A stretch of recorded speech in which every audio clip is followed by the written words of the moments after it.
Hey, welcome back to the permission statement. If you just got here, welcome. If you're coming back again and you're one of my subscribers, thank you. I appreciate your attention and the energy to helping me with this cause. I declare in the penalty of perjury that what I say here is true. So, real quick one because I got to bed down. I have court early in the morning. Got to get up and get my ducks in a row. Well, I made a video today, and I just want to make sure that I clarify somewhat of a disclaimer. I'm not saying that Napa County as a whole is corrupt. There's tons of wonderful people here in Napa County. The county itself is a beautiful environment, and there's these agencies that have wonderful people that do their job and they're diligent and they're loyal constituents to the county of Napa and the people and that obligation. And so I'm not trying here to cast aspersions on Napa County as a whole or individual sections that work for the county because they bust their hump and they get it done. There are several people within this process that I can't say that. I can't say that about that they're honorable or that they're fulfilling their mission statement or there's all these mission statements and these wonderful things that are spray painted here, like right across from the admin building. There's one that says justice, and on the steps it says truth and different. I can't say that that's necessarily the case for everybody, but this is a complicated circumstance, and like Robert Stamps, I don't know why he made that decision. I'm still doing my research to make sure that I got a solid premise that time had passed, but I had spoke to other attorneys and they had confirmed that like, yeah, once this goes, past a certain point, you're tethered to that marriage, whether it's bigamous or not, and then you have to go through a different process. You can't just annul it. And I put forth enough evidence to prove that.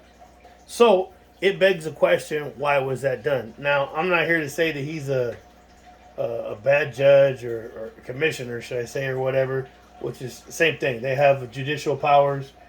And I was grateful that he had joined me to that because he didn't have to. He could have kept me out of it. But it was consequential for me. That was the second chance, besides the fact that the respondent did not respond to the petition to dissolve the marriage for 10 months. And so my default was set aside. So that was one opportunity to unhook me from this dishonest person who does not honor marriage. And then there was the second one with the annulment, where I could have just been unhooked from this because I honor marriage, and so I have to see it through until it's done. I can't say that. If you look at the circumstances and everything I put forward, the other person's out there just going to do whatever want, which, hey, get it how you live. But that's not fair to me that I'm going to be doing the right thing, and these people keep setting aside the rules of the court to accommodate this other individual. So it begs the question, why? The only one who has protected my child at this point is myself and Judge Wood. So I'm definitely thankful for that. And a lot of people will be like, well, how does that? But I've been telling y'all the base, essentially the meat and the potatoes. There's still plenty of garnish. There's some other dishes on the plate. We still got stuff to do, things to press through.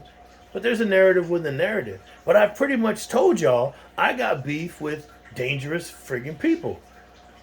I was an infantryman. I was sent to another country as a peacekeeper with these awesome friggin' soldiers. And so that resides within me. Like I said, we get on a helicopter and we inserted, come in, machine guns, body armor, the whole nine, and we arrest the murderers. So to go from that to go hanging out with murderers and all that, that ain't me. I ain't gonna do that shit. Um, Unfortunately, the respondent in this matter seems to gravitate towards this caliber of people, and her friends gravitate towards this caliber of people. And it's just like, I don't want my son to grow up thinking these people are the good people. Fuck them people, man. Fuck them people and the people that try to put them up there on a pedestal as the victims as opposed to the actual fucking victims and the families and the other people that get left behind. So I have to thank Judge Honorable Wood, excuse me, for that.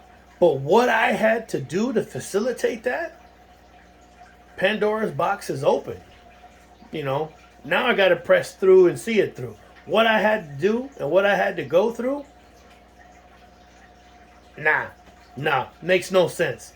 And that is a direct consequence of the strategy deployed by Gregory C. Winter and the respondent, social worker for Napa County, Jessica Marie Lopez and I. And we're going to go get into it because there's plenty more to go through. Tomorrow we have court, and hopefully it don't, but eventually it feels like it's getting to a point. Well, no, Pandora's box is already open. And so there has to be an accountability. And this didn't have to go this way. And the games they play, the gamesmanship and the strategy, it's not reasonable. So as we press along forward, I'll let you guys be the judge. I mean, the judge is the judge. And so I'll let you guys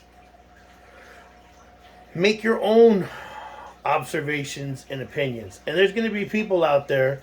I know nobody here resides over the case, but what happened in here shouldn't happen to any parent, and shouldn't happen to any person in my position. So as we move along, I'm going to keep on pressing forward until there's some kind of an accountability for Gregory C. Winter and for the respondent. And it sucks because every time I utilize the very things that are there to protect people from predatory individuals like these two, they complain about it. If I went to the ombudsman, they're angry. If you tell the truth, they're angry. If you go to the state bar, they get angry. If you go to admin, they get angry. All these people. And then they go in front of Robert Stamps and they're like, oh, see what he's doing. I'm asserting my rights here. I'm utilizing the very things that's what those things are there for, is to make sure that people are not abusing this process, or the people that come here to just seek justice. That's what they're there for. But yet, Gregory Winters can hit me with some papers and knock them all over the floor, and nothing gets done. Like as I'm saying, it's just like the only people that've been violent and all this other shit on here is them. You know, the threats I've received, all the bullshit, Greg with the papers. Then they try to sneak in there and have an ex parte hearing, have that shitbag come in and try to lie, which we're going to get into that. But before we do, check out, go to YouTube, type in Michael Cardenas, Cardenaz. It might be Michael P, because I don't know if they have his whole name on there, but there's a video on there from when I tell you all about the story about his grandmother, that incident isn't on there per se, but when we were leaving and I told y'all that they shut the base down, they had all the people on each side, all the personnel from the base came out to honor my brother as we passed. There's a vehicle. It's an IROC Z28. You're going to see two people holding U.S. flags. There was a third person in the back. That was Staff Sergeant Carizosa. On the left, that IROC, the person driving that vehicle is relevant to that bullshit ex parte hearing where they tried to say that I threatened the judge and I threatened everybody. Oh, man. So that's who I was on the phone with. That's the person who came and pulled me out when I was down there putting in work on all these people that had did these horrible things to folks. And that's my Army brother who I was on the phone with. And there was no threats made. The very opposite of it. Just like I explained to anybody else that would listen, that no, man, I'm just like, we're the people that they try to press that on. Like, oh, this person's going to do this. And there are people that go left. But I'm here doing everything that I'm supposed to do. But I will seek recourse by proper means.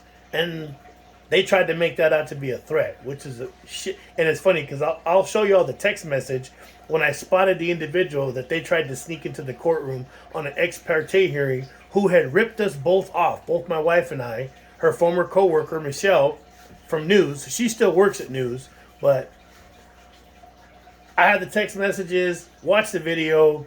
I'll explain the story of the significance. That dude got a ticket driving down into San Diego to pull me out because he understood that I was all in. You know what I mean? So check out the video. It should be Michael. Try P Cardenas. Watch the video. You'll see.